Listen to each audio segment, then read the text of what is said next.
All right, welcome into Morning Invest on this Tuesday, January 18th, right? 18th. You're on the right track. Betty White's birthday. She would have been 100 years old today. So go to Google and type in Betty White, and you'll see this really nice tribute that Google did for Betty White. So thanks for sharing that with us, David. Coming up on today's show, if you are unvaccinated, prepare to pay taxes. We're going to tell you a number of countries where this is popping up, and a number of major businesses in the United States are incurring or placing a business tax on you if you are not vaccinated. This is the way of the world right now. I think the chat room has it right. Betty White's birthday was yesterday. We're giving her the week. Okay, you guys, it's Betty White's the week. Okay. It has been wrote. Also, do the people inside the cancel culture even deserve a bank account? We're going to talk about Mike Lindell saying that he's been denied from some banks. Is that right or wrong? We're going to talk about it. Yeah, and it turns out a number of major businesses are saying, we want to do business in China. And yes, they oppress a lot of people. They have all sorts of human rights violations. And guess what? We as business leaders, we don't care. And should we care? And that is a big question we're going to dive into today on the show. Should businesses have anything to say about what happens in these countries? We'll talk about all of that and more as Morning Invest starts right now.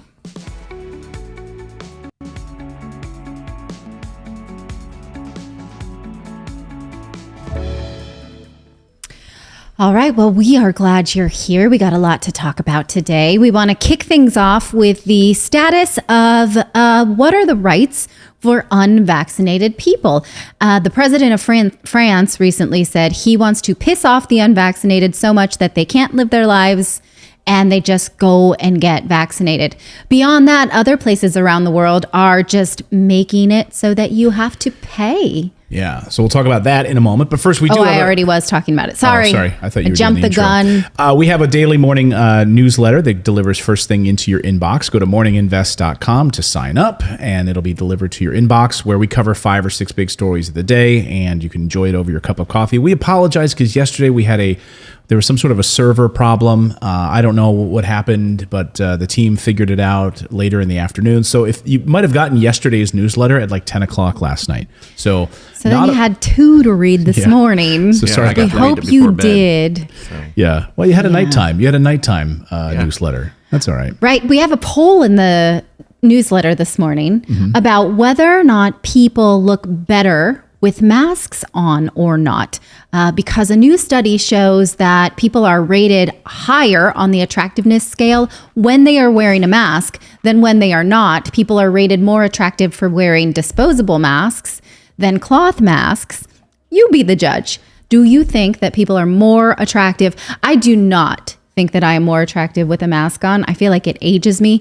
I put on the mask for one of the first times, and then my daughter is like, your forehead looks like Wi-Fi signal, because I have lines on my forehead. And so with the mask, that's all you see. And she's like, every time I see you, I think free Wi-Fi.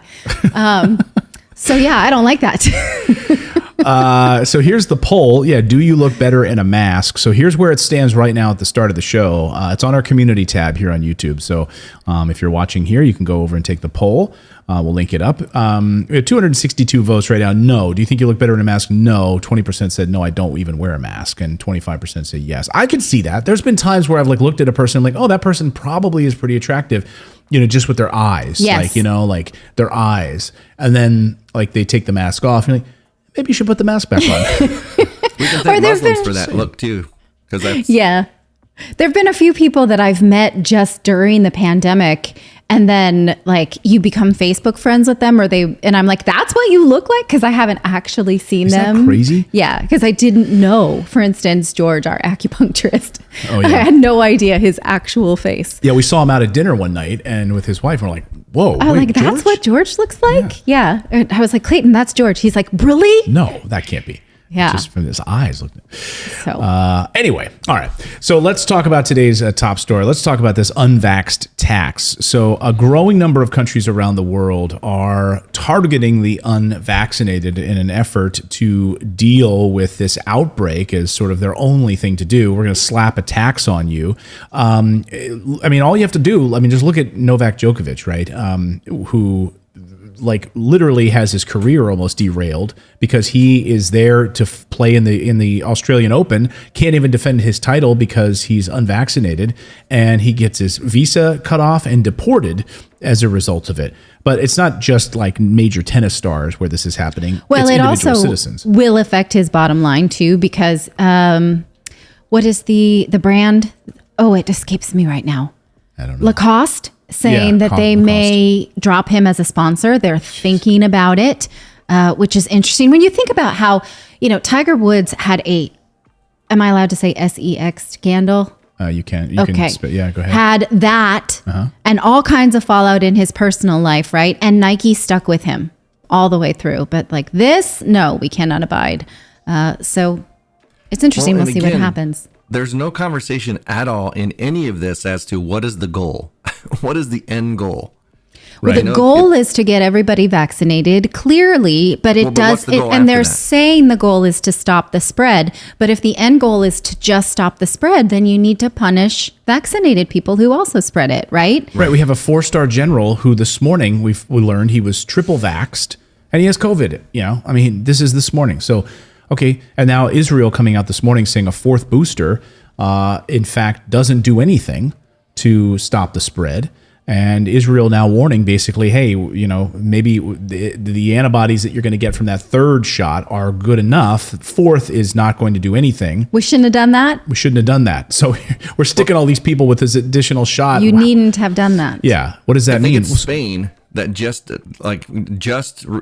recently decided, hey, this is endemic. It's not going away. We're just going to live with it. Yes, it was the Prime Minister of Spain who has floated this idea, but it has not become law just yet. But it does seem that the writing is on the wall, at least in that part of the world. Now, in Austria, unvaccinated adults will face fines of up to $4,000 beginning in March. In Canada now, there will be a tax. And they're saying that if you are unvaccinated, you will pay this tax, and that tax will go into the system of caring for COVID patients, because the theory is that you are infecting people, so you should pay for this, ignoring the fact that vaccinated people can also infect people, right? So if we're really trying to punish people for the spread, it should have nothing to do with vaccines, right? So then we should punish people for their actions, like you touched a doorknob or something like that. Right, you licked a doorknob. That would be, at least that would be more sensical.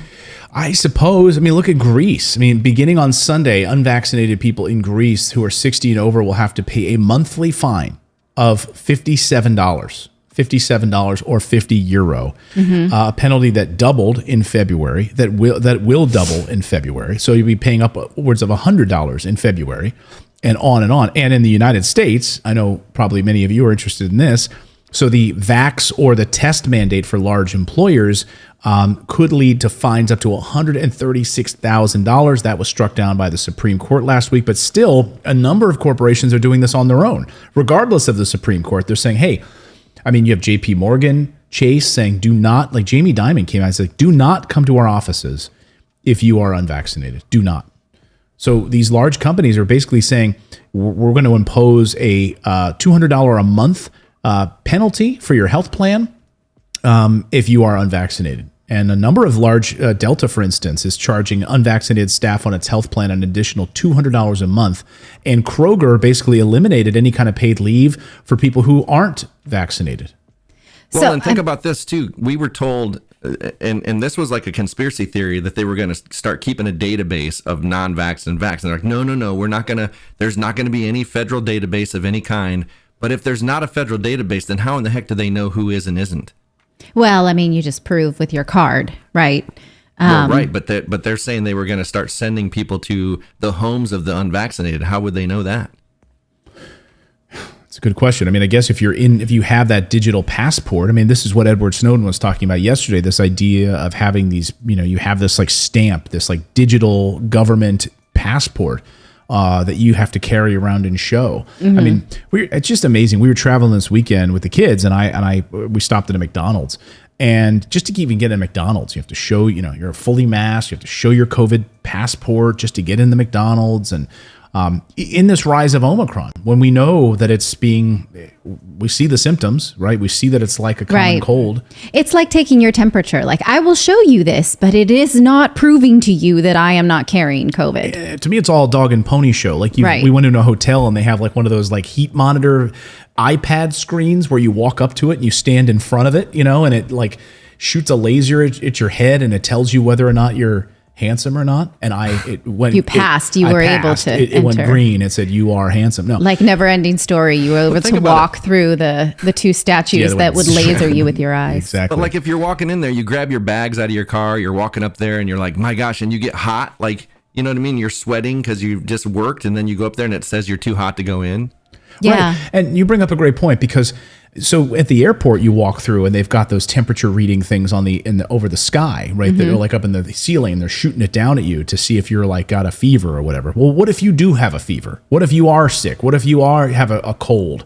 But now we're only treating Omicron as the thing that's going to be separate you. If you've got the flu, we know it can be just as deadly for people. And these tests is what really bothers me to travel is, okay, you have to have a test within 24 hours, 48 hours, 72, whatever it is, right? I could take the test 24 hours before the flight and then go and lick the handrail at the mall.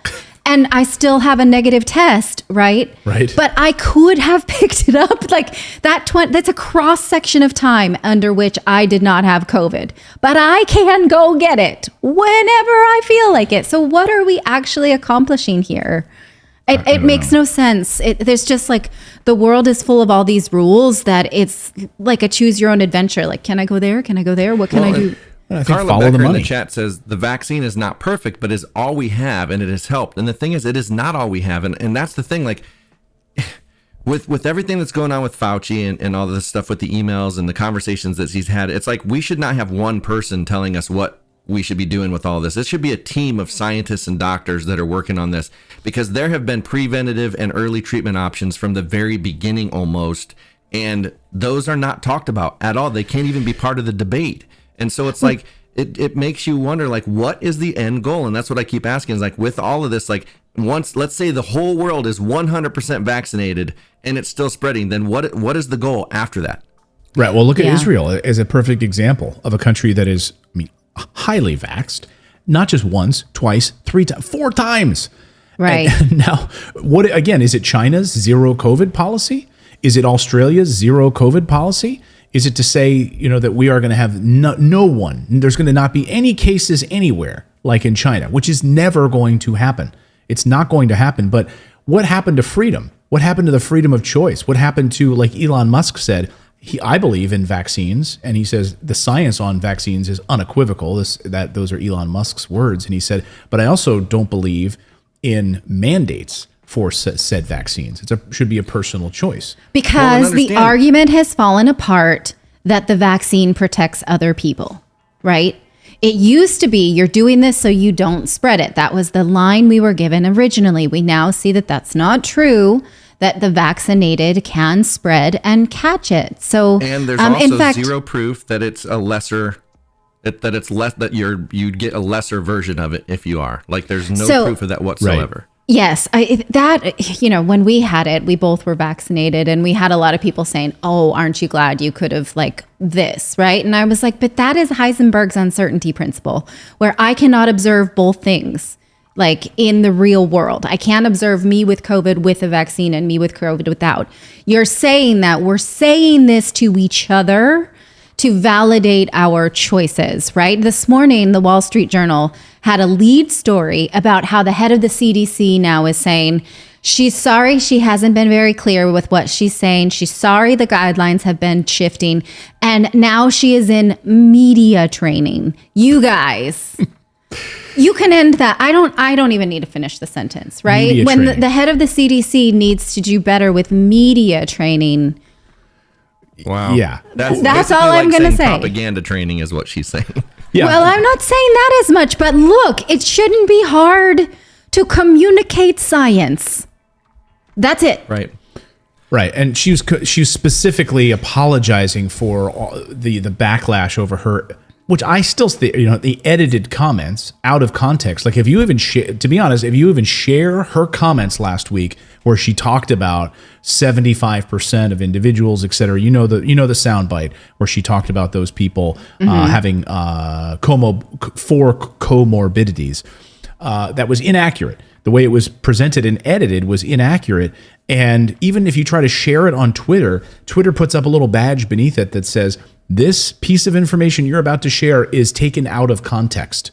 Yeah. Which I was like, whoa, okay. So she's trying to correct something that was said about these comorbidities with people who were vaccinated and died. That's what she was trying to articulate and failed miserably at it, I suppose.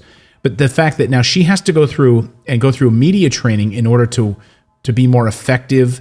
I mean, just think about the people that get up at a podium and can just tell us, here's what we know, here's what we don't know, here's what we're still trying to figure out. Yeah. Here's what we know, here's what we don't know, here's what we're still trying to figure out. Is that difficult? No, it is not. No, it is not. And there are a few people in the chat now that are saying they had COVID before and after their vaccine, and they think that their post-vaccine COVID was a milder case. But again, you're presenting us with Heisenberg uncertainty principle because you do not know how much of your first infection prevented severity of your second, or was it this pivotal thing, right? Like it's like Schrodinger's cat. You can't know, right? Right, because I had it, and I'm not either, and mine was really mild. I know many people that are my friends that have had it, and it was mild. It was like a cold, basically right. a little bit worse than a cold. And you know what? This is another thing that really baffles me. It's so a lot of people assume that these vaccines are approved. None of them that we are taking are approved. 0 of them are approved by the FDA. And right. if you look at how many people died during the opioid crisis that is still going on, it's over 800,000 people at this point. So you have 800,000 people that died from that, and the FDA was complicit in helping Purdue Pharma pass that drug yes. and get it out there, right? So yes. we're looking at about the same number of deaths here, and who's helping them get it out?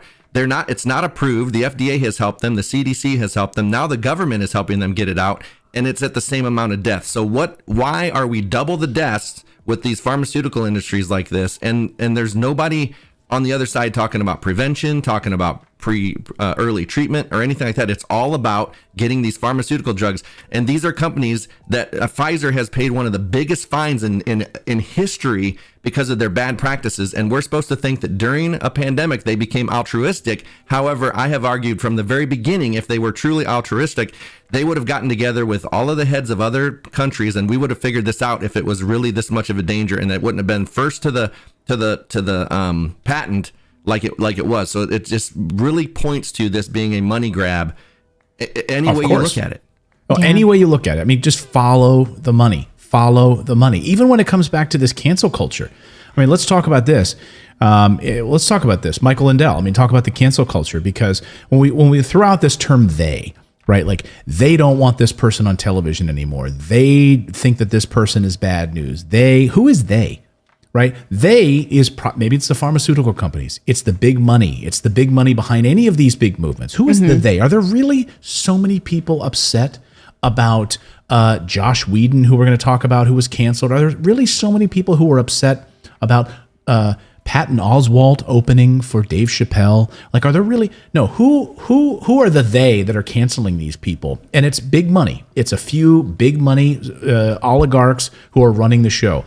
Heads of Pfizer, these big pharmaceutical companies that are doing it and pulling the strings on a lot of this stuff. Because it's not like they're just afraid of some mean tweets, right? Right. Like, oh, we can't have that because we're afraid people will be mean to us and cancel our brand. I mean, we've had so many canceling of brands, during the Trump years. Any CEO who was mean to Trump, there was or Nike supported Trump. I mean, think about the Goya beans. Was it Goya? Yes. Goya beans.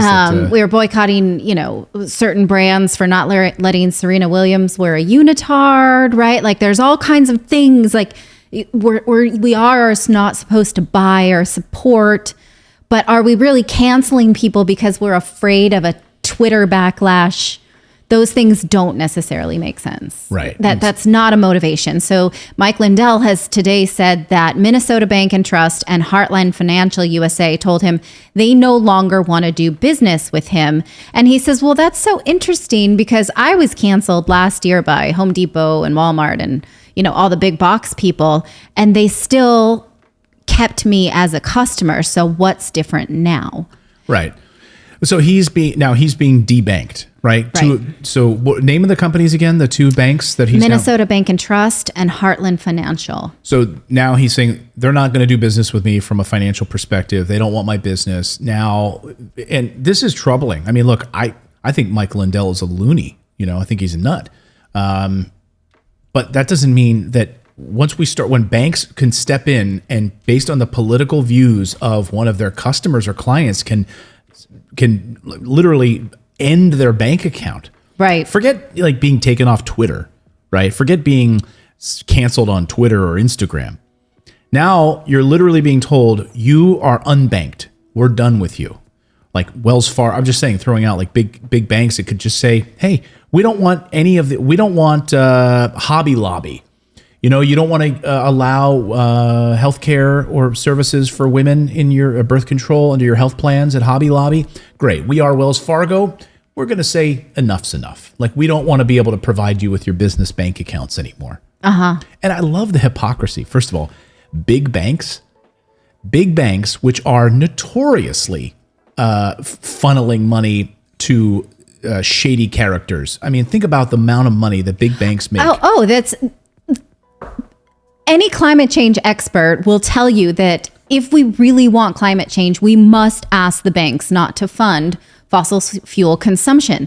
But no bank has shown an appetite for that. 0 banks have said, yes, we should do more for clean investment rather than the dirty money that we collect happily all the time. So we cannot give the banks this license to be woke, right? Because they feel like it. But I push you on this. They are private companies. Shouldn't they get to decide who they do business with? It's not a government agency. He can bank it. I don't know, how many choices does he have? Maybe a federally insured bank. Well, they're all federally insured, but I don't know. Banks, can a private company make a decision like this? Of course they can. At the Federal Reserve if that was actually federal, but it's not. It's private.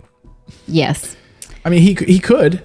Right? I mean, they can do whatever they want. They're a private company. So he's being charged with riling up the January 6th Capitol riots. Or he's publicly, in the court of public opinion.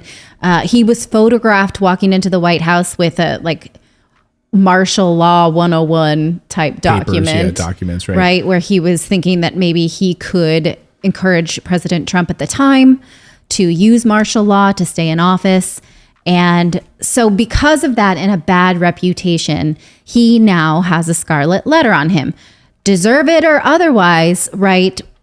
Is this the kind of culture we want to live in where when people express their freedom of expression, however, rational it may seem, that they risk certain liberties as a citizen? I really struggle with this. I mean, yes, they're private companies. These are private banks. They can say what they want to do. They can stand up and they say, we want to cut ties with this guy because of reputational issues. And all it takes is and I guess, okay, that's a legitimate concern for a business, right? They just don't want to deal business with a ne'er-do-well. Yes. But it's hilarious to me, the hypocrisy, because on the one hand, they can say, we don't want to have anything to do with Mike Lindell of My Pillow, who was out there foisting craziness about the election, right? Right. Well, think about now. Does that mean you're going to go through everyone on your rolls and figure out who is nefarious, who is an upstanding citizen? Because when you open a bank account, are they doing like a criminal background check on you? Are they running any kind of a big check to see if you're a ne'er-do-well when you open a bank? I mean, they don't do that, do they? From what I know, are they doing? No. They're not even doing a credit check. Like you could go waltz down to Santander Bank or wherever the heck you want to go and open a bank account in about 10 minutes and get a free toaster. So who is it? Where? Hold on. Where? I need a toaster. Wasn't that the thing back in the days they used to give away free toasters? I know it's even in Spider-Man 2 with Tobey Maguire. She goes down. She's like, well, if I can't get Aunt May says, if I can't get a bank account, can I at least have the toaster? Anyway, my point is that when did these banks start policing their roles? Well, they don't. Right. But when it's convenient, now it's politically convenient for them to do so, is my point. And so then does this give him any option for litigation, right? Like, hey, you're funding this guy over here. He could find any dirty Joe. Right. And say, this guy gets a bank account, but I don't. And it's discriminatory. And I haven't had my day in court, right? Because a big part of an American ethos is that you do not punish people who haven't had their day in court. But that is not our culture any longer. Yeah. I don't know. I mean, just let us know in the chat what you think about this. I think that this is dangerous. Again, I think Mike Lindell is a loon. I think he's nutty, and I wouldn't want to hang out with him. I wouldn't mind having conversations with him. I think it'd be a fun show to do. But for a bank to debank someone because of their political views. Well, it just sets a dangerous precedent. I mean, think of the precedent that sets. Yeah. I mean, it's like then what do we do? Like if you're associated with him now, like is there going to be degrees of separation? Does that mean they're going to start going through and looking? Okay, who's ever done any kind of crime that we don't agree with? Like, where does it stop once it starts? Yeah, that's a good point. His children. Your Imperial sisters. Majesty says they've been doing it for years. I'd be curious. I've never heard of at least maybe it's just not gotten this high profile of a story before. It did. Do you remember when they did it to the leader of the Proud Boys? Who did? There was a bank that refused to let him bank with them and revoked his credit cards and stuff like that.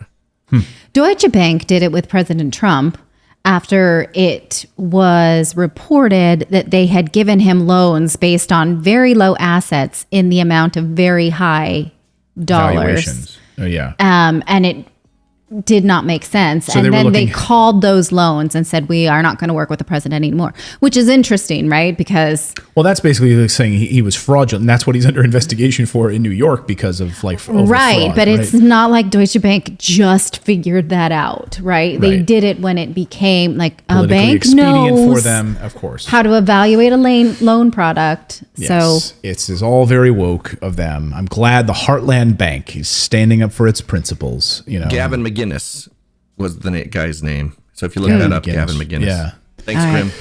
Thank you, Gavin McGinnis.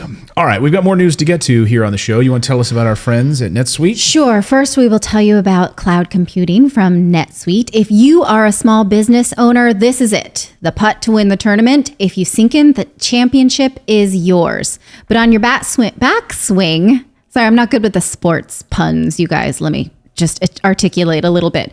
If on your backswing, your hat falls over your eyes, is this how you're running your business? Poor visibility because you're still relying on spreadsheets and outdated finance software?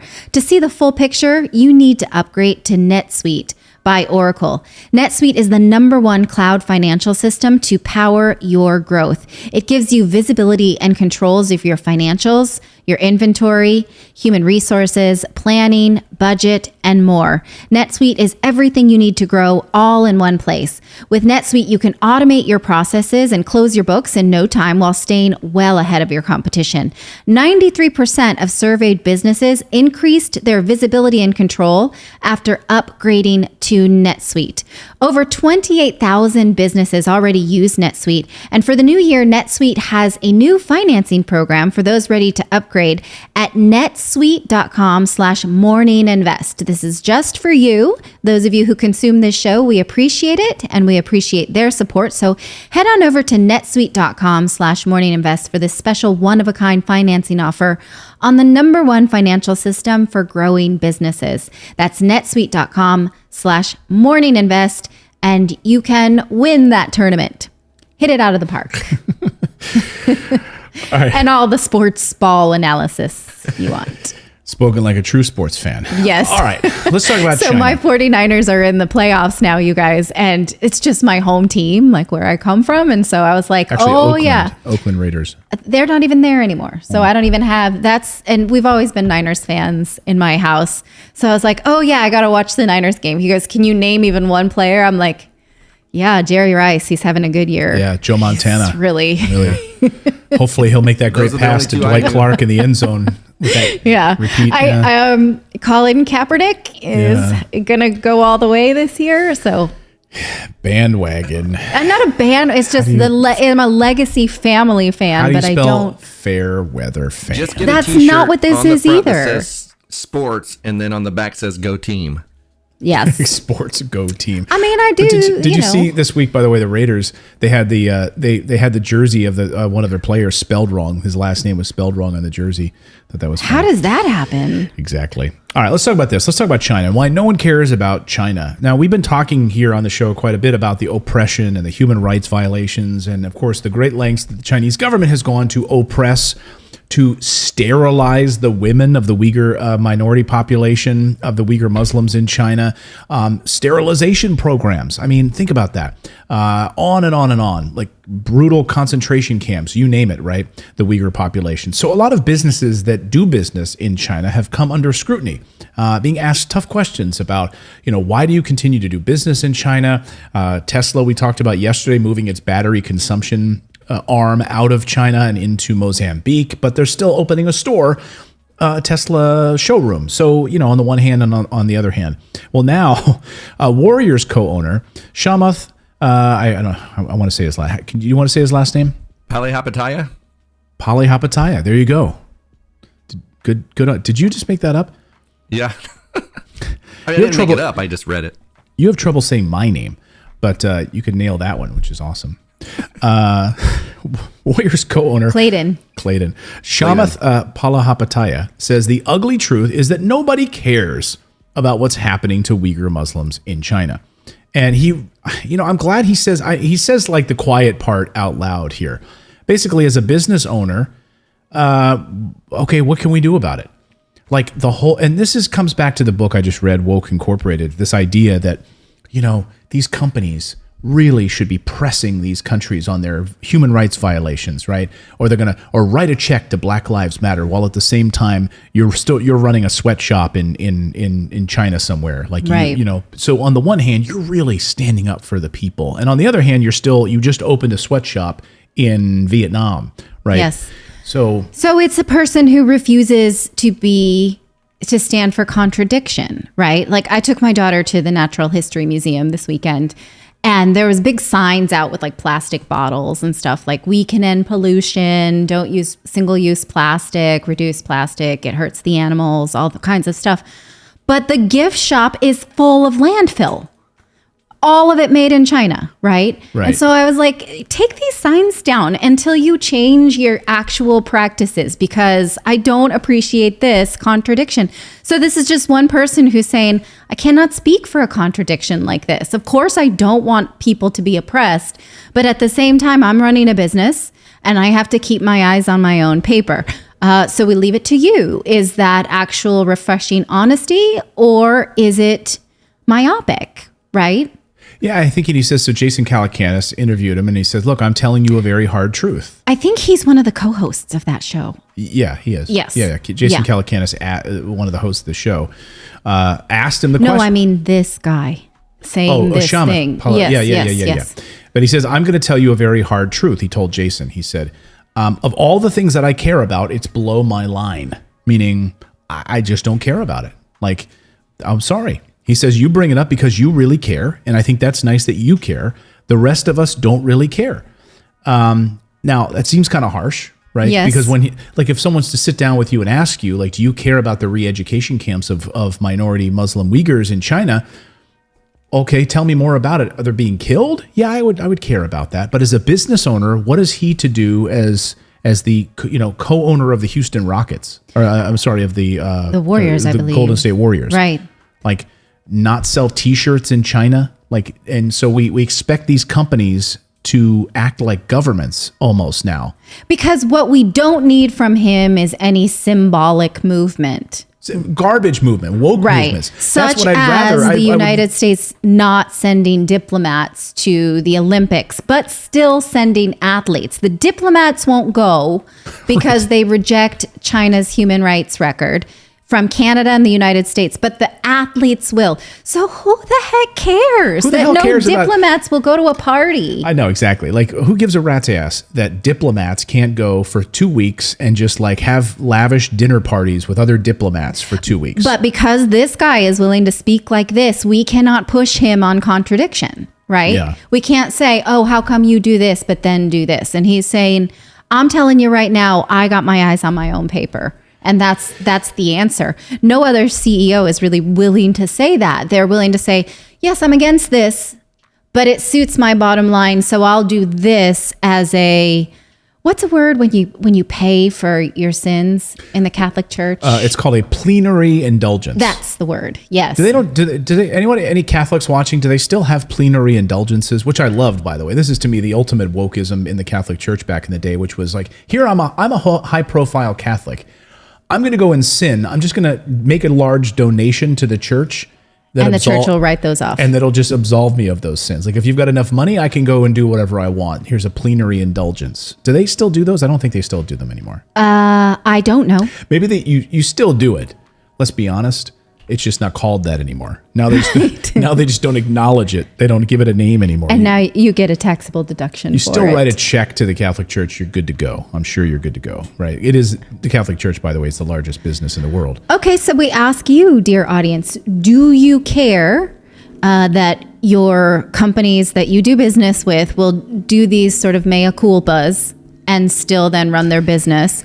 Or would you rather them just say, that's not my problem, I'm working on this company, but that's it? Not to be outdone, though, of course, the Golden State Warriors had to come out and release a Twitter message, which says this. I love this, right? Because they want to make sure everyone understands that they are on the side of making sure that human rights are not violated in China, right? And this is this is the NBA. This is what the NBA does, by the way. The NBA is fine to sell all kinds of sneakers, do all sorts of things in China because they want to be on the good side of the Chinese regime there, right? So they're going to come out with this ridiculous statement. Here's the statement. As a limited investor who has no day-to-day operating functions with the Warriors, Mr. How do you say it? Palapataya. Palahapataya does not speak on behalf of our franchise, and his views certainly don't reflect those of our organization. Okay, then what do you do, right? Because those shirts that are shot out of the Warrior gun, right, the hot dog gun, yeah, are made in China, right? And half the things in your gift shop. I know this because my sister used to do the hair for the Warrior girls. Did you know that? No, I don't. I forgot about that. Yeah. But yeah, this is the thing. So the Warriors will come out and they'll say, on the one hand, they have members of the NBA who will criticize the Chinese regime for oppression, right? And then you have people like LeBron James and others who will come out and say, no. We love China. We don't pay attention. No, I know he was speaking out of turn. Don't pay attention to what he was saying. We love China. We love China. So the Warriors come out and now make a statement that they are in support of the Uyghur minority population. Great. Then guess what? Then cut all ties to China. Stop doing any kind of NBA cross-promotional games in China, right? The Warriors should never go to China again. If you really are going to stand by this wokeism here, and you're really going to put your foot down, then really do it. Don't play like 1 foot in one court and one in the other. Yeah. And this is what they do. And then maybe that'll shut the rest of us up. Like, look, we have to make demands of corporate America to change the world that we live in. Absolutely. But we cannot do that as a walking contradiction. So, either we hold ourselves to those same standards or we just shut up and stop trying to trap people into public contradictions. And I love these tweet responses. Perfect. These are spot on. You're getting it, people. Here's one. Weeby writes, great. Since we're all here and you're openly denouncing Shamath's position, what are your thoughts on China's treatment of the Uyghurs? Yes. And Right? how much Chinese production merchandise are you selling? Now, the Warriors are not going to respond to that. Because now to do that would acknowledge the oppression. And this would bring great condemnation from the Chinese government down on the NBA. And it would cost them billions of dollars in revenue in China if they were to speak out on the very same thing that Shamath is saying, I'm not going to speak out about because I'm a business owner and it's not my concern. How much business do you think the NBA does They do in China? I will say, and the reason I know a lot about this is, again, I finished this book on Woke Incorporated. It's a fantastic book, and there's a whole chapter on the NBA, specifically on the hypocrisy of the NBA, and how you have one member of the NBA, one player who spoke out against the Chinese regime and the awful things that the Chinese government is doing to the Uyghur minorities and so forth.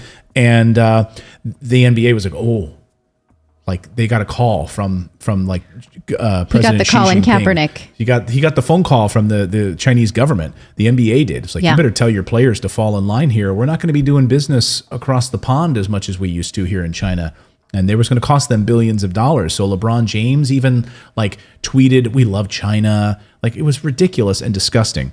So they're able to like really stand behind Black Lives Matter. But when it comes to like the Uyghurs being sterilized and killed and put in internment camps, we can't speak out on it because it's going to cost us money. Oh, so it cost them nothing? It's good for their brand to say Black Lives Matter. Of course. Oh, it's great for their brand. But they don't care enough to say Asian Lives Matter. Exactly.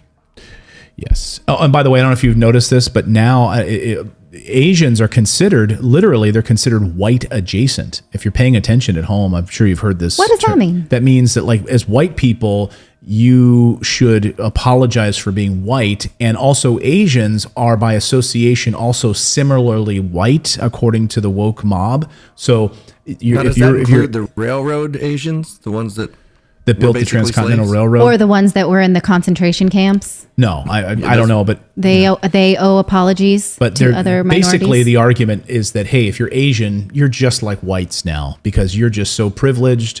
And that is incredibly divisive. Yeah, exactly. Yeah. It is. Yeah, like if you're Asian, you're just white adjacent now. And let's just erase your history.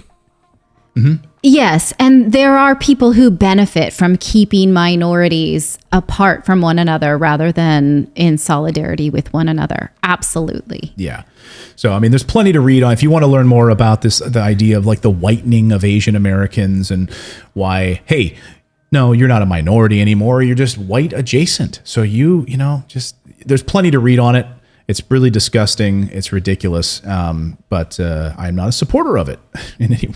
Me neither. I don't like that. Sorry, I'm not. This is the woke mob. This is the woke mob that's teaching us all of this stuff, folks. All right, why don't you move on to the show sponsor, and then we will move on. We have many stories today, guys. What do we Lots have to here? talk about. Okay, we're going to talk about this global crisis in a moment. But we are going to first tell you about our friends at ScoreMaster. So I'm really excited about ScoreMaster because we've had a lot of our listeners now who have signed up with ScoreMaster and have added plus points to their overall credit score, which is pretty fantastic. Like, they've taken that leap. And did you know the average American can add 61 points to their credit score? And 61 points to their credit score can save you tens of thousands of dollars on a loan. You can get instead of paying hundreds of thousands of dollars for that home loan, you can save that amount because your credit score is slightly higher. The United States of America is built on credit score. I don't know if you noticed this, but the United States of America is a credit company.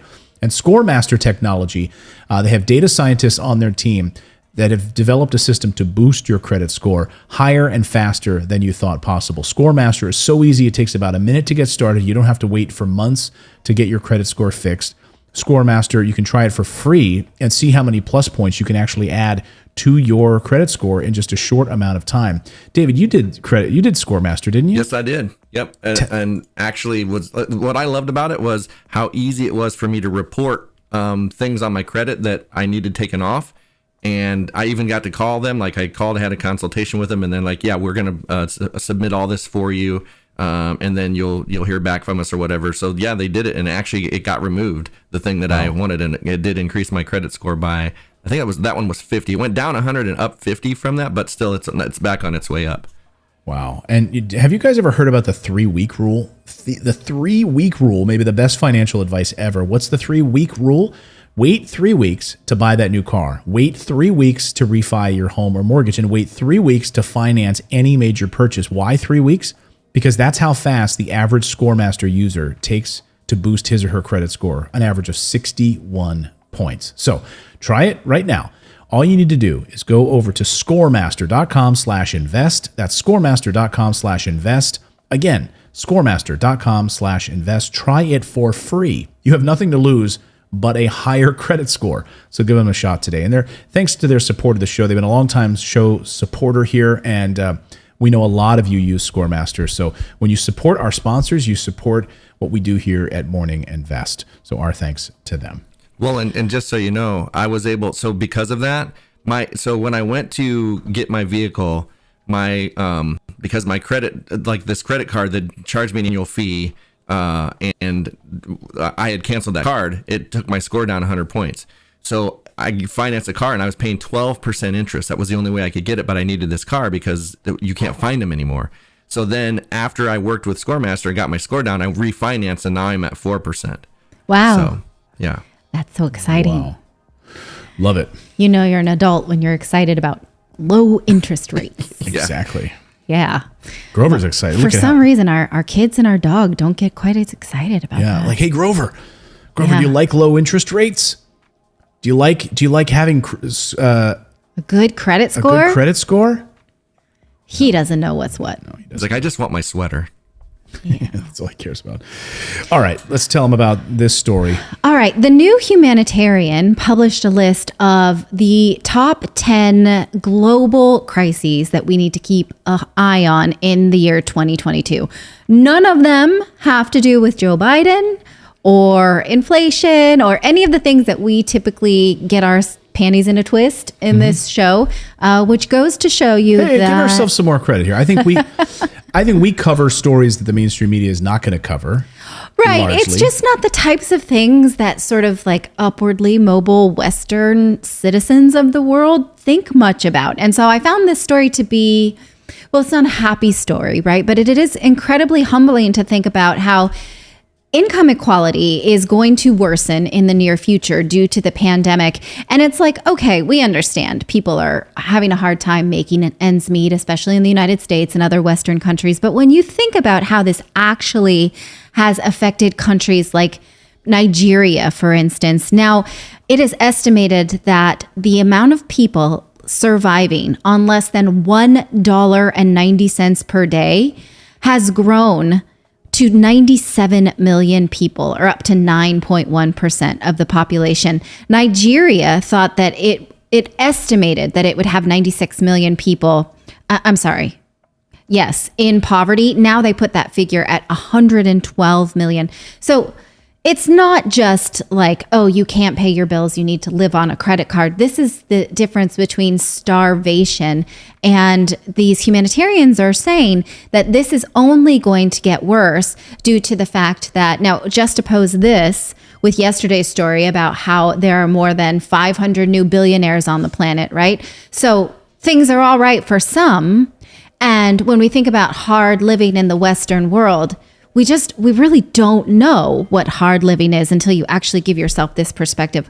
$1.90 per day of living. And that is because certain places cannot persist anymore making their livings. I mean, what are these low income workers in third world countries? What were they doing before? Tourism, restaurants, service, right? And if those jobs don't exist, then what?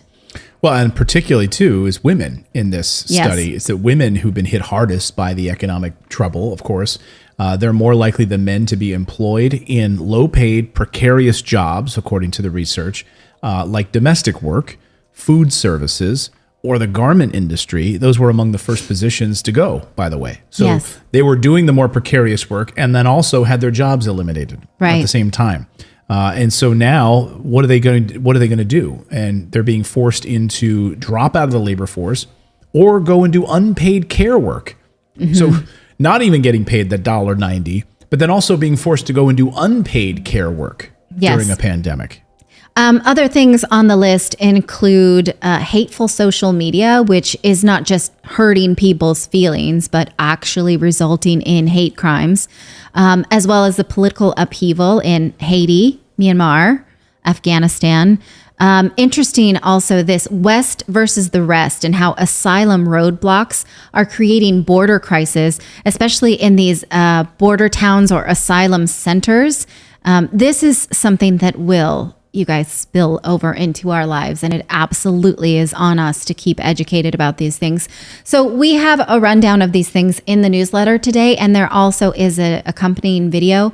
And I think it's important that we think about it, not just as the Western world as the center of the world, but the entire world as the center of the world. Yeah, here's a little bit of that video. I don't want to play the sound for it here, but check it out. We have, again, a link in the newsletter for you guys to check it out. We'll put it also in the show description below so you can read this article. Take some time and just sit back and really dive into this and think about what some of these things mean for your future, your family's future, and if there's anything we can do to help some of these most economically destroyed populations. I'm thinking about the Afghanistan population specifically, right? I mean, how troubling that is, right? We spent 20 years bombing that country, destroying it. Yes. And, this winter has been incredibly harsh for those people, incredibly harsh. So, like in Afghanistan, you also have Haiti, of course, as you mentioned, Yes. But you think about like the post 9/11 regimes, what are they going to do? I mean, billions are frozen right now. Their funding is frozen. Afghanistan, certainly the Taliban's not there helping them, getting food. There's the gender-based violence, of course, from the Taliban. And by the way, I love that the Taliban last week, did you see this story, says that they now want to be a part of the discussions worldwide about humanitarian aid. Yeah, lending humanitarian aid to the rest of the world. Like they want to be, hey, when we have a discussion about humanitarian, they call us. We're the Taliban. Like we'll be, oh yeah? Okay, how about you start with your own country first before we start, utilizing you for the rest of the world. I just finished a book called The Beekeeper of Aleppo about Syrian refugees, and it really paints a picture of what it's like as you escape your own home country in search of something better. And it's terrifying. And I mean, it wasn't a true story, but it was written by someone who actually had volunteered in these camps for UNICEF, and was incredibly humbling because I had never actually thought about this journey in terms of like the small steps of it, right? Like you see on the news, these people escape, they get to these refugee camps, and then what, right? And it is a piece of fiction that offered me some perspective that I'm grateful for, but also horrified about. So, I think it's important that we just all become better global citizens and realize that other people's suffering, affects all of us. Indeed it does. All right.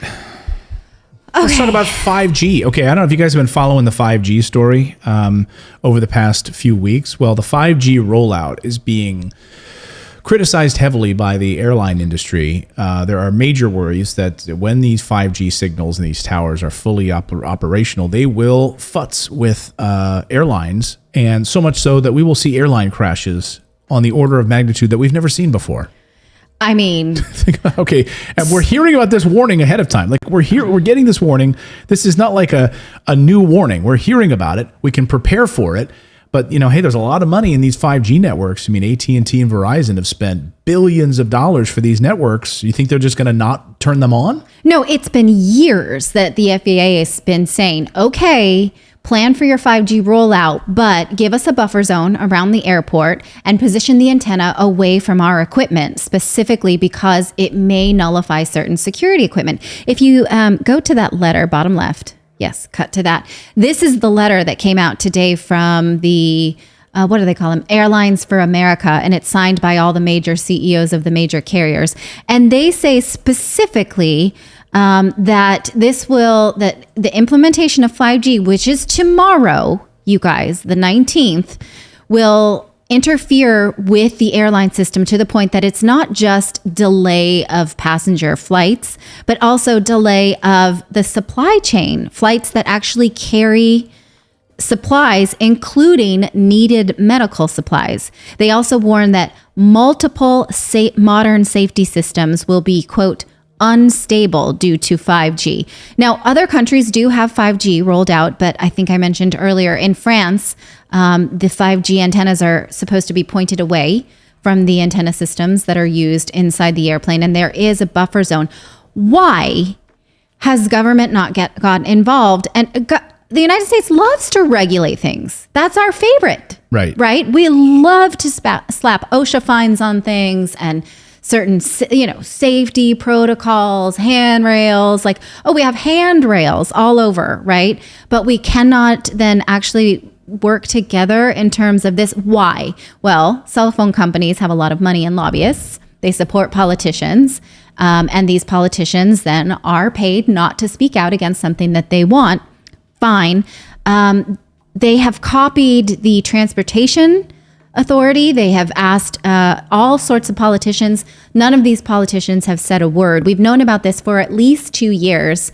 And they're like, no, we're going to go forward and we'll see what they say. Now, is this a Y2K type thing where we're going to expect things to collapse or not? I don't know. But it's interesting to have government agencies are not saying, no, we feel good about it. We did some tests. We're fine.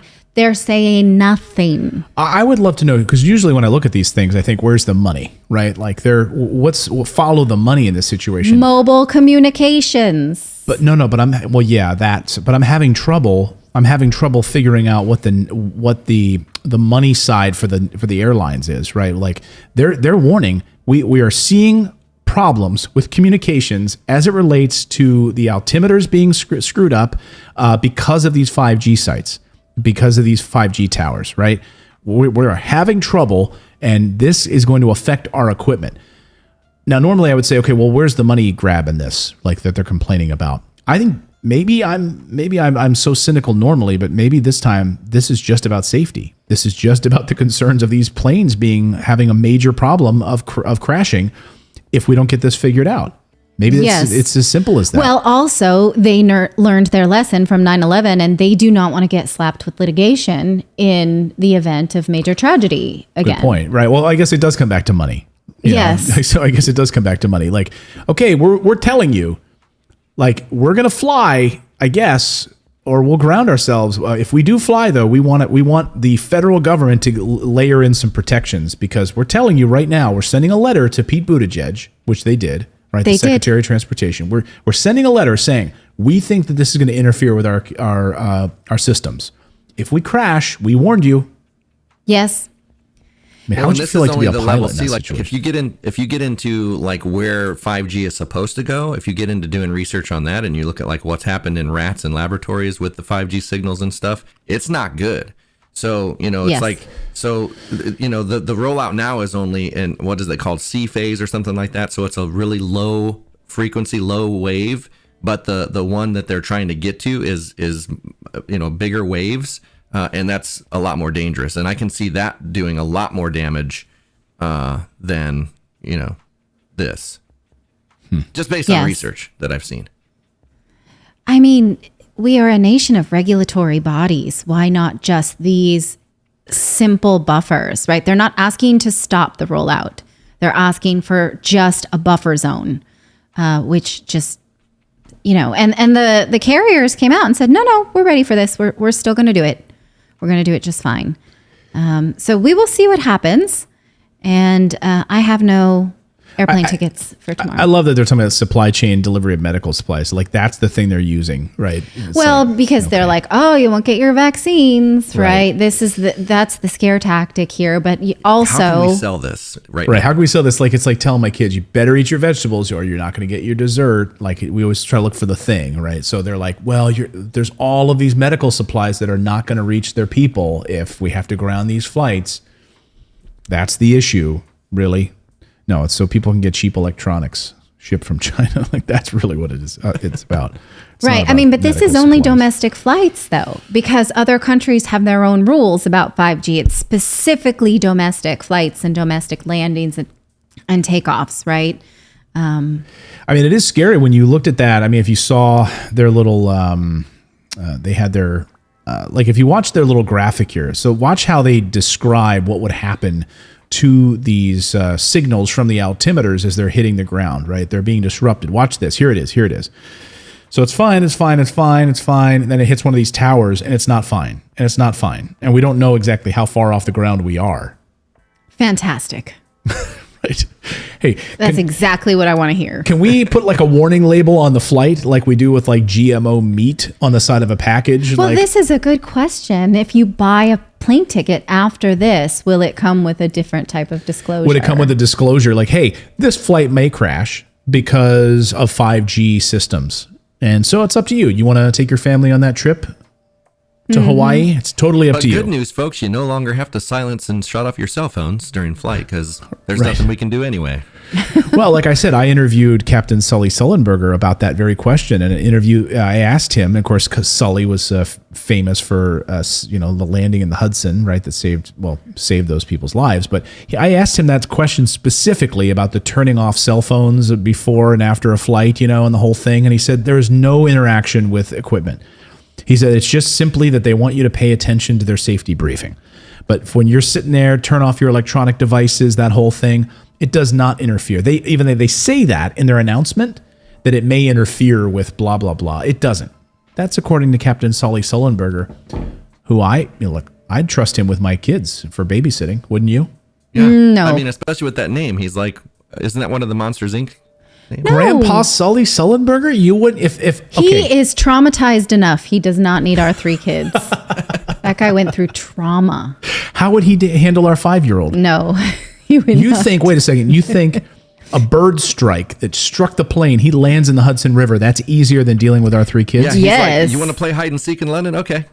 Yeah. I think you're right No, about it'd that. be like a terrorist type scenario. He's You like, hear him, he'd call in, do I negotiate with the subject over the graham crackers? the Morris kids have me, this is a hostage situation. We The don't Morris negotiate kids- with terrorists. Give us the cookies. It's true, it would be like a hostage situation. No, I respect that guy. Okay, I'm going to tell you what's trending. Do we have, right? We Yeah, can? go ahead, yes. Okay. What's trending on the internet, young lady? Oh, I've been waiting my whole life to do this. John F. Kennedy Jr. He's back. It's from Seinfeld, of course. it's from when Elaine goes and sees JFK Jr. in the gym. Yeah. Okay. So yes, he is trending because some people believe that he is not dead and he QAnon. will reemerge on the QAnon people believe he's not dead. Yes, they believe he will reemerge on the public scene to run as Donald Trump's running mate in 2024. No, I'm serious. I love that. That's actually a true story. That's the reason his name is trending today. Because QAnon idiots. It's not true that he's alive. We believe he's not. He was Now, dying. what If will he what was will we all alive, do I on bet this that guy show would age like if a he fine shows wine. up with a MAGA hat on. We'd need a DNA test. Could you imagine? How would we even recognize John F. him? Kennedy Jr. shows up and he is wearing a MAGA hat. Sure. We just have to do a show like, man, we were sorry. We were wrong. Yeah. There he is. Just like Elvis. He's hanging out with Elvis. I wonder what he would look like today. That was 20 years ago. And so would she. I loved her. She was like a style icon. So I would be so happy if that were true, but I do not believe that it is. It is trending because some people do. Isn't she just out so of- beautiful? Do I remember right? He died in a plane crash or a skiing accident? No, Plane crash. Her and her sister and him, they were on a small plane. Yeah. Near like Martha's Vineyard. Yes. Yeah. Over the 4th of July holiday, right? He was flying them on a.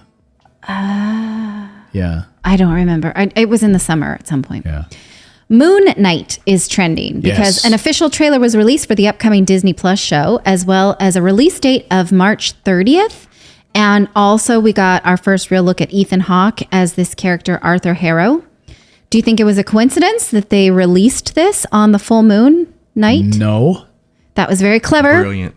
I love astrological planning like that. Fantastic. Wait, that's not Ethan Hawke, is it? That's not Ethan Hawke. That's, No. Ethan Hawke is a character in the trailer. We're choosing not to show it to you here, but just because of copyright. This is Oscar Isaacson, who also was I love Finn him. from Disney, from Star Wars movies. You ever see Ex Machina? I'm sorry, he's not Finn. No. He is Oh man, watch Poe. Ex Machina. Poe. Poe Thank Dameron. you. He's Poe Dameron. And also, I did watch the trailer. The characters are British. He uses a British accent. Do you know this Marvel brand? Are they supposed to be English? Okay. I don't know. that he's British. Maybe I don't know enough about Moon Knight, and only recently did I start read. There was a new Moon Knight series that came out. If anyone in the chat is a Moon Knight fan, correct me here. But there's a new Moon Knight series that came out just a few years ago. That's the Moon Knight series that I started reading. Obviously, he's been around for a number of years, and I had heard a story that Marvel a number of years ago held a competition. And I think this might be true, where at the back of the comics, you could like submit your idea for a comic book character. Like you could write into Marvel, this was in the 70s, and Moon Knight is a character that won the competition by a reader. Like a reader came up with the character for Moon Knight. I love it. Did they let them write any of the storyline? I don't know about that, but I think maybe that person retains the rights to it or sold the right. I'm not exactly sure how it unfolded. Do they still allow you to do that? Because I've had an idea for a character, and I've wanted to submit for a long time, a person who has the power of never misplacing anything. Yeah, I don't know. I don't know if that would take off that comic. What are you reading? Spider-Man or the guy that has no missing socks? He has no missing pens. Exciting. That reminds me of New Mutants, the character Cypher. Remember Cypher, who was the New Mutant character, who he knew he could decipher any language. Like that was his superpower. Ooh, no wonder he died during Secret Wars. Yeah. Or not Secret Wars, Fall of the Mutants. Because they're like, we got to kill off this guy. He really provides nothing in battle. Okay, Jim Carrey is trending because Monday was his 60th birthday, and he posted this tweet about it. I'm 60 and sexy. And tonight I'm having cream corn and strained peaches. That's it. Strained peaches. That's the tweet. Strained and corn. people liked it. Well, I hope they liked it. Yeah, people loved it, and they wanted to wish Jim Carrey a happy 60th birthday. What is strained corn, just out of curiosity? Creamed corn. Creamed corn and strained peaches. See, he's pretending he's got no teeth. 60 and sexy. And tonight I'm having cream corn and strained peaches. What the heck is a strained peach? I don't know. Strained peaches. Well, you know, like you get them in a jar, and then this has all that that liquid, and then you drain them. Peach juice? Yeah, I don't know. The juice that's in the peach jar, right? Gotcha. I have no idea. Canned peaches. I'm more Joss of a canned Whedon. pear kind of guy. Oh, all right. Joss Whedon is trending because of this Vulture article in which he talks about being canceled by the cancel culture for misogyny. I did not get around to it's a very, very long article. I meant to read it before the show and I didn't get to it. So I'm not exactly sure why he's not the it guy anymore. Do you guys know why Joss Whedon is not the it guy anymore? I've not heard. I mean, I think he's an amazing director, but I didn't hear anything about him getting canceled. He's saying now he once was the belle of the ball and he no longer is. So, I mean, he's the guy that like gave us one of the greatest television shows ever. Right, Buffy the Vampire Slayer. Firefly. Right? Oh, right, Buffy. He did Buffy, right? yeah, he did Buffy, but also Firefly. Like I consider Firefly better. So he has a hatred for women. That's his misogyny. He has a hatred for women. I don't know. I'm sorry I didn't read the article. We did link to it in the newsletter, so you can let us know what you think of it later, and I will spend the time reading about it later. I got to say I don't really want to. I only kind of want to. He was all about canceling other people till it came around to him. All right. Oh, okay. Fine. I'm after that humanitarian story we did, I have a hard time conjuring sympathy. Yeah. For Joss I don't know. Whedon. Anyone who wears a green earring, I would say deserves to be canceled. All right. Is that a little Bygones. little green emerald? Yeah. Okay. I mean, and he's turning his head just enough that you have to see that. Like, Sure. All right. Yeah, I don't have a strong opinion either way. I'm just telling you. Yeah. And at 22 is trending because of this tweet that has gone viral. Question time. I'm 22 and people like to tell me how young I am and how much time I've got to figure things out, even if I don't feel like I do. So what were you up to around 22 and how has your life changed since then? So people are taking the opportunity to say what they wish they knew at 22. I will ring in. I wish I'd kept my leather pants because they came back in style and I didn't know that. Although they are boot cut And leather pants are back in style, but not boot cut. So I would. I can't imagine leather pants that like that sounds like Charo pants. They were not Charo pants. They were these like burgundy wine color leather pants that I thought made me look like Shakira at the time. And I bought them on layaway because I loved them so much at Wilson's Leather. When you say boot cut, that's not like bell bottom? No, they just were wide. Like wide ankled pants are not in anymore. Just skinny ankled ones. And so I don't know that I'd be able to really wear them again. I think I still would fit into them. I don't know. I just wish I'd kept my leather pants. That's all. What about you? Anybody at 22? I don't know. So hard to I wish I would have. remember. I was in back. Montana at the time. I'd left Los Angeles as a producer for Fox at 21 years old, moved to Montana as a reporter for CBS News. What do I wish I would have done differently at 22? Or like kept... Yeah, I don't know. Like, or I what wish do I had you kept wish going you'd with music. known? Like if I should have kept going with my music career because I was good back then, and then I stopped playing because I got on the computer and started doing computer work, and now I pick up a guitar and I can't remember half of what I used to play. Yeah. Someone says, I stopped aging at 22. I'm still 22, 45 years There you later. go. Cat's way to go. Doug says, I wish I knew about investing when I was 22. Yeah. Can you do, was that the question though? It's like anything you wish you had known at 22. I see. Really, or what you wish you had done different. I would have started investing earlier and learned about the, it wasn't until I was in my 30s that I understood the power of performing assets and liabilities and started to build wealth that way. Wait, you wouldn't have been a comedian? No, I don't know. I liked doing stand-up comedy when I was 16 and so forth, but I didn't want to do that as a career. I thought, I'm not going to, because you travel 350 days a year. You're on the road. I mean, it seemed like a miserable existence. So no, I wouldn't want to do that. But no, and definitely investing and learning how to be smarter with my money when I was in my 20s would have been the thing. I had to wait till I was in my 30s before I started building wealth. Yeah. Joanne Morgan wished she wouldn't have got married. Ooh. At 22 or at all? Because 22 is pretty young to be married. I got married at 19. Ugh. Whoa. Oh my goodness. Yeah. But were you that a was Mormon? because of a wild party. Oh, well. In Vegas those. at the chapel. Yeah. I mean, I Yeah. could go on, but I won't. We appreciate your... No, when I was 18, I went to my first, so I was really religious my whole high school existence, and then I read the Bible, and then I was like, I don't believe this, and basically became a militant atheist after that. So I went to a party, and I got drunk and lost my virginity and got a girl pregnant all in the same night. Wow. That is And I a don't even remember it. reactionary thing to do. Yes. Okay. So Yes. Yeah. Wow. And now Well, I have okay. two twin granddaughters out of that same night. Wow. Well, it was meant to be. Yep. Yeah.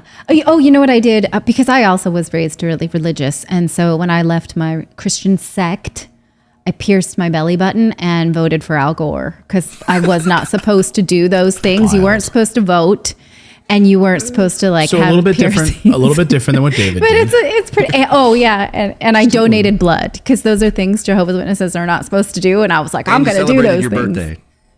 I did. Yeah. All Why of aren't those you things. supposed to? You're not allowed to donate blood as a Jehovah's Witness. They take the scripture literally that you must not eat blood as like you must not consume any blood. So it's just part of their interpretation of. But if you're the giving it, scripture. you're not consuming it.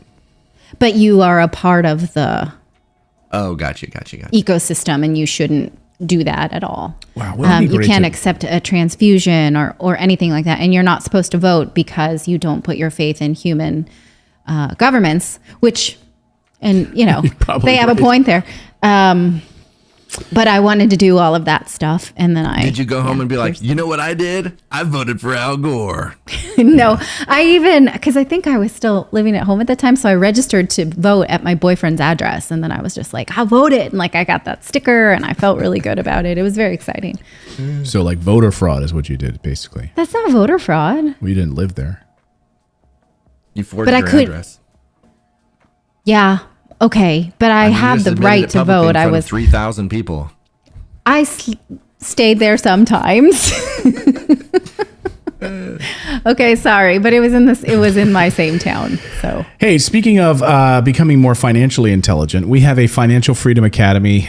We've had it for a few years now. We've got a lot of great members. We have a private Facebook group, and we teach you how to eliminate money stress for life. How would you describe our? If you go to financialfreedomacademy.com is the place to go and check it out. it's about how to run your family finances as a business and succeed using all the same skills you use in your career, goal setting and organization and delegation, and how to actually know what you've got, know what you owe, and do better and free yourself from the tyranny of living by your liabilities. Yeah.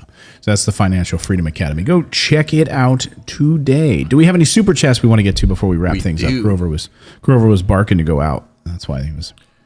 Okay, so we've got UNVAXXED Simonis. The end goal is depopulation because the planet has too much carbon, less people, less carbon emission. Current trajectory will end the planet unless carbon is reduced. About the global crisis. Yeah. I suppose, although you kept saying what's the end goal about vaccine mandates, I hope that that's not in relation to that. I could see how he could make the point that it is. Yeah. I mean, if you look at it doesn't take a lot for a conspiracy theory to gestate when you see like what's going on. You know what I mean? Yeah. Toy review. My vaccinated husband gave it to our family. Oh, about how vaccinated COVID. people still spread it. Yeah. Tanya Hunkenmara. Good morning, Clayton, Natalie, David, Philip, Grimm, Grover Pizza. Thank you for the correct news, newsletter, financial opportunities, and so much more. Thank you. Well, Grover thanks you, and we thank you as well for watching. Hans Wolf. Good morning, Morning Invest. We are about 2 months from getting close to the first 24-month Grover badge. Who will this wonderful person be? Yay. Whoa. 24-month Grover badge. Wow. So somebody who's been a channel member for 24 months with the Grover badge. Again, you can become a channel member by going to morninginvest.com/join and supporting what we do here as independent journalists here on this channel, not run by the mainstream media. So for the price of a cup of coffee once a month, you can support what we do, morninginvest.com/join. So yeah, 24 months. He's going to be, well, yeah, in February, he'll be 2 years old, right? February 8th. He will. Yeah. Can't believe it. Mr. Just Francis. Clayton, how do you feel about investing in Metaverse?